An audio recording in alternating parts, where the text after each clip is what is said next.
فہم دین کے ناقص ہونے کی وجہ سے ہم بہت ساری ایسی چیزیں جو دین سمجھ کے کر رہے ہوتے ہیں وہ دین نہیں ہوتا، اور بہت ساری ایسی چیزیں جن کو ہم لادینی سمجھ کے ترک کر رہے ہوتے ہیں وہ لادینی نہیں ہوتی، وہ عین دین ہوتا ہے۔ تو اس حوالے سے ہمیں علماء کی صحبت میں بیٹھ کر دین کو اس کی اصلی صورت میں اور اصلی شکل میں سمجھنا پڑے گا۔ اللہ کے محبوب علیہ السلام کی خدمت میں 3 طرح کے لوگ آئے حضور کے ازواج کے پاس آ کے، انہوں نے حضور کی زندگی کے بارے میں، نمازوں کے بارے میں، روزوں کے بارے، شب خیزیوں کے بارے میں پوچھا۔ تو ازواج مطہرات نے بیان کیا، انہوں نے کہا حضور علیہ السلام کے تصدق سے تو حضور کی امت کے اگلے پچھلے گناہوں کو معاف کر دیا گیا ہے، تو ہم تو اس درجے پہ نہیں پہنچ سکتے۔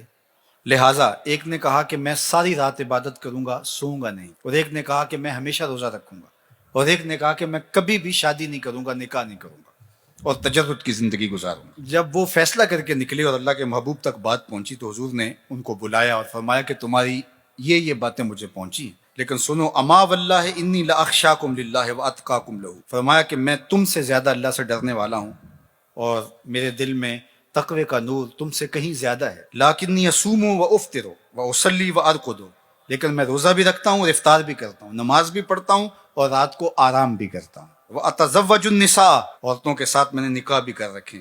فمن راغب عن سنتی فلیس منی، جس نے میری سنت سے اعراض کیا اس کا میرے ساتھ کوئی تعلق نہیں ہے۔ یہ حضور نے تب ارشاد فرمایا۔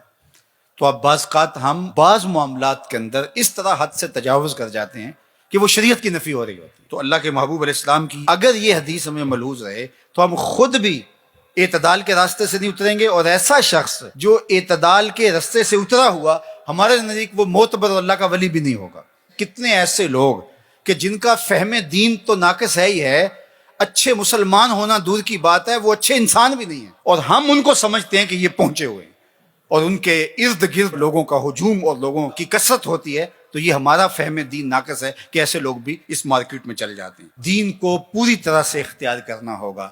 آپ اعتدال کی راہ پہ گامزن ہوں گے تو پھر ہر ایک کا حق ادا کر رہے ہوں گے۔ ماں اپنی جگہ پہ ہوگی، بیوی اپنی جگہ پہ ہوگی، دوست اپنی جگہ پہ ہوں گے، والدین اپنی جگہ پہ ہوں گے، آپ دنیا داری کے معاملات کو بھی نپٹا رہے ہوں گے، لے کے چل رہے ہوں گے، اور دین کے فرائض واجبات اور سنن مستحبات بھی آپ سے نہیں چھوٹ رہے ہوں گے۔ سارا نظام ساتھ چل رہا ہوگا، نہ یہ ہے کہ ایک جہت چلیں تو دوسری جہت کو ترک کر دیا جائے۔ اپنی زندگی کو 2 رویا لے کر کے چلو گے، حسنات دنیا بھی تمہیں نصیب ہوں گی اور حسنات آخرت بھی تمہاری جھولی میں ڈال دی جائیں گی۔ تو دین کامل، اکمل اور مکمل نظام کا نام ہے۔